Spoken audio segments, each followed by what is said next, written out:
কি আমরা সিনেমার জার্নিটা শুরু করেছিলাম খুবই স্মুথলি এবং আমরা সুন্দর করে সব কিছু গুছিয়ে সিনেমাটা শুরু করছিলাম। ইন দ্য মেন টাইম আপনারা জানেন যে আমাদের সবগুলো সিনেমাই এইবার যে সিনেমাগুলো এসছে রাজনৈতিক একটা খুব খারাপ সময়ের মধ্যে এই শ্যুটগুলো হয়েছে, দেশে হোক দেশের বাইরে হোক। সো ওই এরকম একটা পরিস্থিতিতে আমাদের বেশিরভাগ কাজ ছিল দেশের বাইরে। তো দেশের বাইরে কাজ থাকাতে আমরা পারমিশন পাচ্ছিলাম না, পারমিশনের ডিলে হচ্ছিল, এদিক দিয়ে পার্শ্ববর্তী দেশের সাথে আমাদের একটা সম্পর্কের অবনতি হচ্ছিল। সব কিছু মিলে আমরা আসলে একটা টাইম লাইনের মধ্যে করে দিই যে আমরা এই নির্দিষ্ট সময়ের মধ্যে এই সিনেমাটা আমাদেরকে শেষ করতেই হবে এবং সিনেমাটা আমাদেরকে ঈদে রিলিজ দিতে হবে। সো এটা আমাদের জন্য খুব কঠিন একটা জার্নি ছিল যে অন টাইমে জিনিসটাকে শেষ করা এবং এই টাইম থেকে বের হওয়ারও কোনো সুযোগ নেই।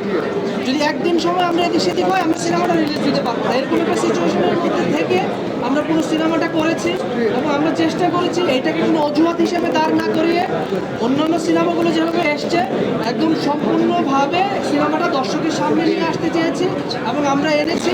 এবং আনার পরবর্তীতে আপনারা জানেন সবাই, এটা আর নতুন করে বলার কিছু নেই, 4-5 দিনের একটা ব্যাড এক্সপিরিয়েন্স আমাদের হয়েছে। এটা বাংলাদেশের সিনেমার জন্য এটা আসলে আমি বলবো যে হেলদি না এই ধরনের এক্সপিরিয়েন্স। তো তারপরেও এটুকু বলবো যে সিনেমাটা যখন হলে আসলো দর্শক ভালোভাবে গ্রহণ করেছে, হল থেকে বের হয়ে দর্শক পজিটিভ রিভিউ দিচ্ছে, ভালো বলছে এবং সেই অনুযায়ী দর্শক প্রিন্সকে গ্রহণ করেছে এবং সারা দেশে এখন প্রিন্স চলছে, দেশের বাইরেও এখন চলে যাবে প্রিন্স। সো যে এটা একটা টাফ সিচুয়েশন ছিল, বাট আমরা ফাইনালি ফিল্মটা দর্শকের সামনে এনেছি এবং আমরা আমাদের 100% এফোর্ট দিয়ে এনেছি।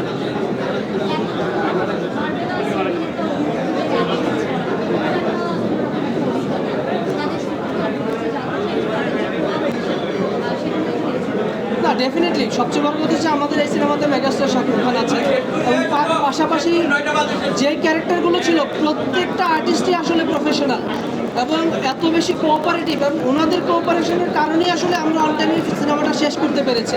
ওনারা যদি এই কোঅপারেশনটা না করতো সেটা অসম্ভব ছিল এবং সাকিব ভাই তো স্পেশালি বলতে হবে উনি সর্বোচ্চটা দিয়েছেন এবং উনিও বুঝতে পেরেছেন যে আমরা একটা টাইম লাইনে পড়ে গেছি এবং আমরা রাত দিন খেটে সিনেমাটা এনেছি এবং আমি আমার ফুল এন্টায়ার টিমকে আমি ধন্যবাদ জানাই যে আমরা ফাইনালি সিনেমাটা সামনে নিয়ে আসতে পেরেছি। সো আমার মনে আমরা হলে চলে যাব, সিনেমাটা দেখে দেন আমরা সাকিব ভাই চলে আসবে, আমরা কথা বলবো। ওকে, থ্যাংক ইউ।